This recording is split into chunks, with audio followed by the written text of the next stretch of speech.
The Packers got the guy that everyone else wants. I'm going to break that down for you guys in this video. There's a ton to go over, so please listen to the video in its entirety. And if you like the content at the end and you haven't subscribed yet, please take a second to do that. So, who's the guy the Packers got that the rest of the league wants? Some of you might be saying you must be talking about franchise quarterback Jordan Love.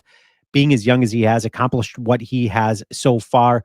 That is not who I'm talking about. Although some of you might be saying there's no way that's who you're talking about. The Packers way overpaid for this guy who doesn't protect the ball. But I'm here to tell you Jordan Love will go down as one of the best quarterbacks in Packer history. Of course, he's got a lot of names to compete with. Bart Starr, Brett Favre, Aaron Rodgers. Who knows where he falls in that list of names.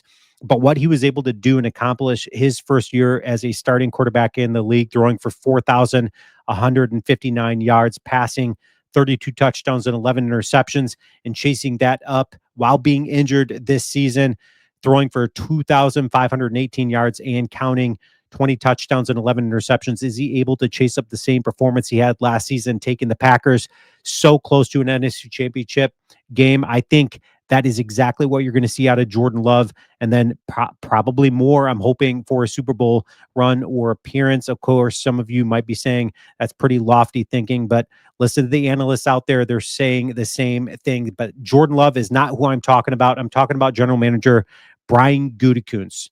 Some of you I may have lost already by saying that, because some of you might be saying, have you not seen his first round draft picks since he's been in Green Bay? Well, yes, it hasn't been all that great in the first round, but what he's been able to do in later rounds in the draft has been absolutely fantastic.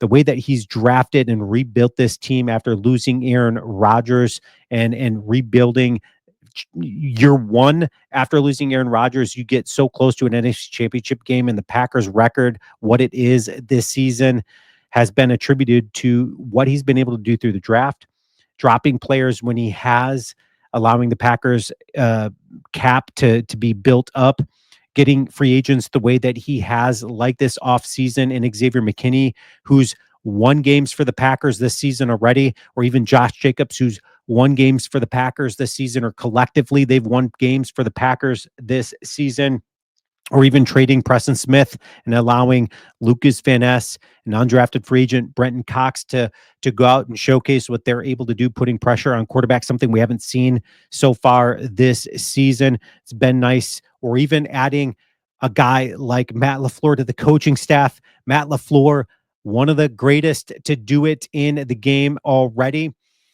making history with that win over the Miami Dolphins. He has his 65th career regular season win, moving past Bill Cowher, Mike Holmgren, and Andy Reid.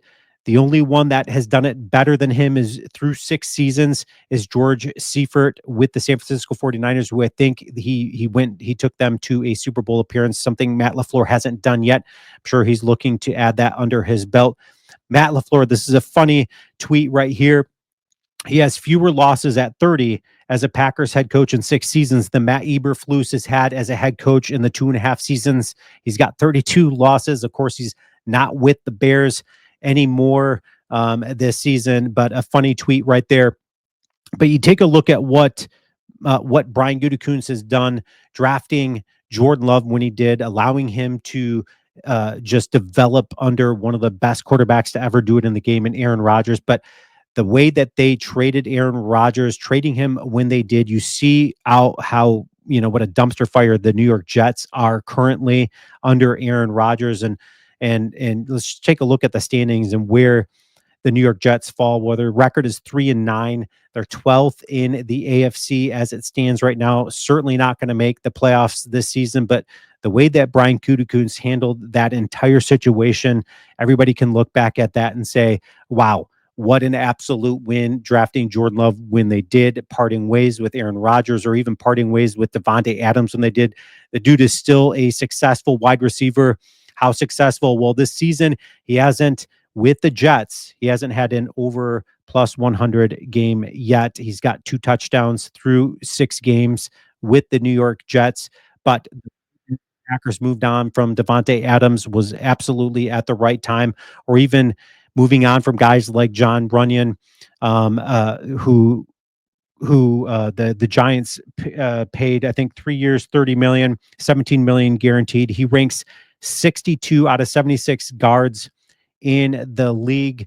Packers obviously not throwing money at John Runyon, and that was a home run hit for them, or even Devondre Campbell. Devondre Campbell ranks 71 of 83 for eligible linebackers out there. He's got a PFF score of 55.8. But Brian Gutekunst, absolutely one of the better ones to ever do it in Packer history as a general manager, making history. Leave your comments, and as always, go Pack Go.